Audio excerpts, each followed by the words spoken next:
الأكل ورغم كونه حاجة مفيش إنسان مش بيعملها، بس في أكل يخليك تحصل على صحة مديدة وجسم سليم، وفي أكل بيحولك لكائن ماشي في سكة والصحة واللياقة ماشيين في سكة تانية. خلينا النهاردة نقولك إزاي تحصل على تغذية سليمة توصلك لجسم متناسق ومن غير ما تحس بالجوع.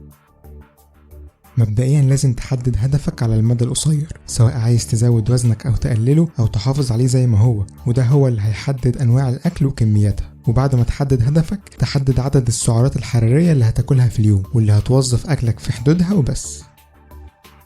قسم الأكل بتاع يومك على 5 أو 6 وجبات، بين كل واحدة والتانية حوالي 3 ساعات تقريبا، وهتكون في كل وجبة منهم كمية صغيرة جدا. ده هيساعد جسمك انه يهضم الأكل بشكل أسهل ويمتصه أسرع، على عكس ما يهضم كميات كبيرة مرة واحدة.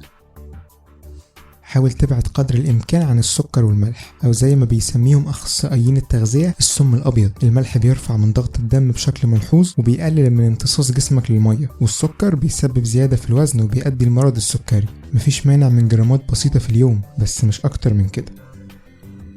المية زي ما كلنا عارفين بتمثل أكتر من 60% من كتلة جسم الإنسان، وبعيدا عن فوائدها الجامة اللي بنسمع عنها دايما، إلا إن المية بشكل مباشر بتؤدي للإحساس بالشبع، كمان بتخلص الجسم من الأملاح والسموم، وبتؤدي لخسارة الوزن بمعدل سريع جدا. عشان كده ما ينفعش بأي حال من الأحوال تشرب أقل من 2 لتر مية في اليوم.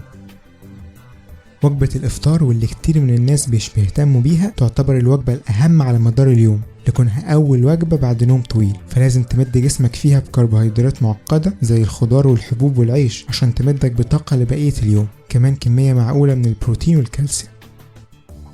حاول تتجنب الكربوهيدرات البسيطة إلا إذا كنت هتعمل مجهود بدني بعد ما تاكلها مباشرة. الكربوهيدرات البسيطة بتمد الجسم بطاقة كبيرة بعد أكلها، لكن لو الجسم ما استخدمش الطاقة دي هتتحول لدهون ووزن زايد. احرص انك تاخد جرام بروتين واحد عن كل كيلو جرام من وزنك على الأقل. البروتين هو المصدر الوحيد لبناء الأنسجة العضلية في الجسم، فلو انت واحد من الراغبين في الحصول على ضخامة عضلية فالبروتين هو الطريق الوحيد عشان توصل. لو عجبك الفيديو اعمل سبسكرايب للقناة عشان تشوف فيديوهاتنا الجديدة، ولو عايزنا نكمل ساعدنا ننشر فيديوهاتنا واعمل لها شير على فيسبوك وجوجل بلس، وكمان تقدر تشوف فيديوهاتنا اللي فاتت كلها من هنا.